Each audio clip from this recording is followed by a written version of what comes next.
warahmatullahi wabarakatuh. Saya Hersy bin Arif dari Forum News Network. Mantan Wakil Menteri Hukum dan HAM Profesor Denny Indrayana ternyata tidak gentar menghadapi ancaman dan tekanan dari Menko Polhukam Mahfud MD berkaitan dengan dugaan pembocoran rahasia dari Mahkamah Konstitusi. Dan dalam perkembangan terbaru ini, Denny Indrayana justru mengingatkan bahwa Presiden Jokowi itu bisa dipecat karena dinilai telah melanggar konstitusi dengan membiarkan terjadinya pencopetan, ya begitu mengistilahkannya, Partai Demokrat oleh Kepala Staf Presiden Muldoko.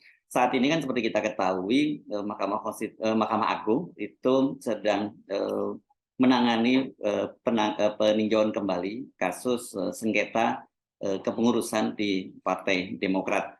Muldoko seperti kita ketahui berusaha membajak Partai Demokrat, tetapi dalam proses pengadilan, baik mulai dari level pengadilan tingkat pertama, tingkat banding, dan kemudian sampai ke level Mahkamah Agung, dalam hal ini kasasi, dia dikalahkan.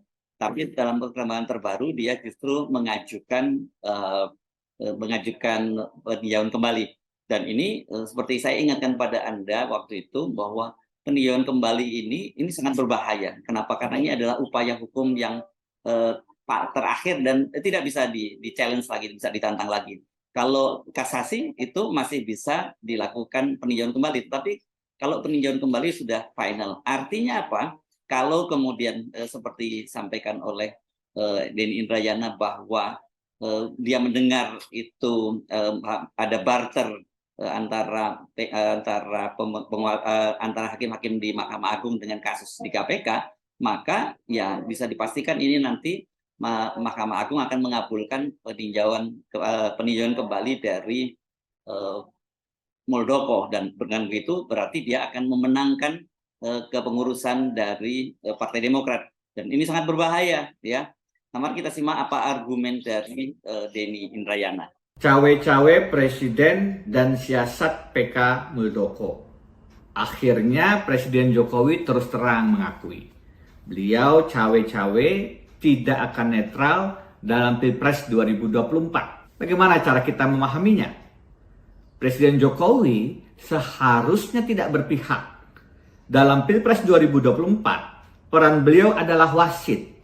Kompetisi harus dibiarkan berjalan adil buat semua. Tidak boleh wasit mendukung Prabowo Pranowo sambil mendiskualifikasi Anies Baswedan. Presiden yang tidak netral melanggar amanat konstitusi untuk menjaga pemilu jujur dan adil.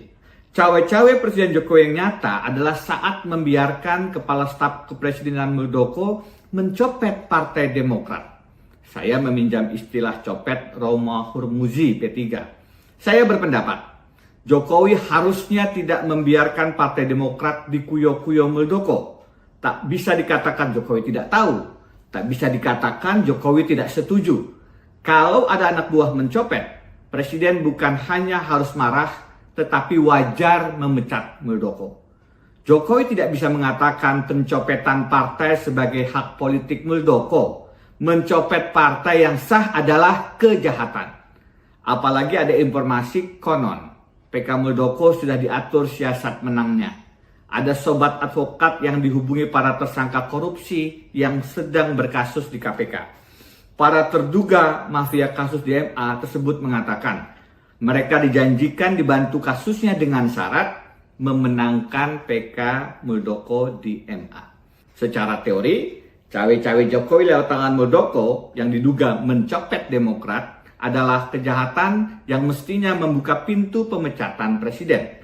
Di Amerika Serikat, Presiden Richard Nixon harus mundur untuk menghindari proses impeachment karena skandal Watergate, yaitu ketika kantor Partai Demokrat Amerika dibobol untuk memasang alat sadap di masa kampanye.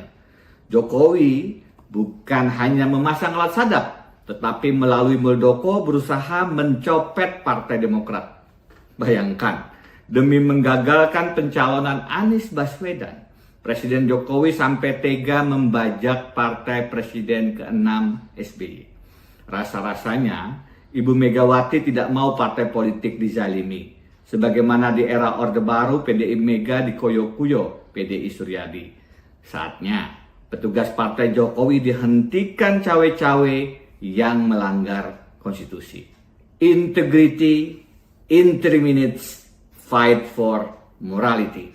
Melbourne, 31 Mei 2023. Ini ngeri ya, karena kalau kita lihat meskipun dia sering dipertanyakan apakah ini sekedar bluffing dari Denny Indrayana atau betul-betul dia menerima informasi yang akurat, tapi dalam beberapa kasus memang kita menyimak apa yang disampaikan penjelasan oleh Denny Indrayana ini banyak yang terbukti.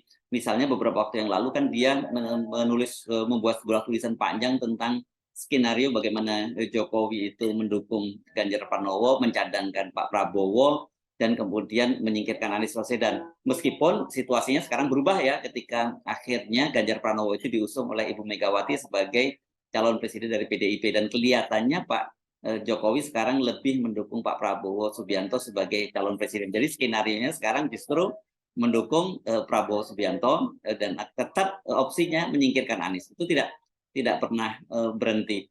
Nah, perkembangan terbaru ini kelihatannya pernyataan dari Denny Indrayana mengenai putusan dari Mahkamah Konstitusi berkaitan kembalinya dari sistem proporsional terbuka ke tertutup, ini sistem pemilu, itu sekarang banyak mendapat dukungan. Anggota DPR misalnya dari 8 fraksi itu kemarin sudah membuat pernyataan sikap bersama. Mereka juga mengundang Denny Indrayana untuk memberikan penjelasan apa maksud dari informasi yang dia berikan. Dan seperti kita ketahui kemudian DPR kan mengancam akan mengubah undang-undang Mahkamah Konstitusi jika Mahkamah Konstitusi terbukti betul-betul akan mengabulkan permohonan dari sistem proporsional terbuka kembali ke proporsional tertutup. Jadi kita tunggu gebrakan-gebrakan dari Denny Indrayana. Apakah dengan dibocorkan informasi, bukan dibocorkannya lah, disampaikan informasi yang dia terima, karena dia ini tidak ada dokumen yang dia bocorkan, tapi dia menerima informasi bahwa Mahkamah Konstitusi sudah memutuskan untuk menerima gugatan sistem pemilu dari proporsional terbuka menjadi tertutup itu dengan skor 6-3, 6 yang setuju dan 3 yang dissenting, artinya ada 3 hakim konstitusi yang dissenting opinion menolak, itu terbukti, atau karena sudah dibongkar lebih dulu oleh Denny Indrayana kemudian itu dibatalkan. Begitu juga saya kira nanti dengan kasus yang dia sebut sebagai pencopetan dari Partai Demokrat. Apakah Mahkamah Agung masih tetap berani memutuskan untuk memenangkan Muldoko, walaupun sebenarnya dari sisi apapun basis argumentasi hukumnya sama sekali tidak ada. Tetapi seperti dikatakan tadi bahwa ini ada tanda-tanda ada barter kasus dengan KPK. Karena kita tahu kemarin misalnya seperti juga disebutkan oleh Denny Indrayana bahwa sekretaris dari Mahkamah Agung yang sudah ditetapkan sebagai tersangka, Hasan Hasbi, itu tidak ditahan. Apakah itu bagian dari barter antara kasus hukum dengan keputusan di Mahkamah Agung? Saya sebenarnya sampai jumpa lagi. Wassalamualaikum warahmatullahi wabarakatuh.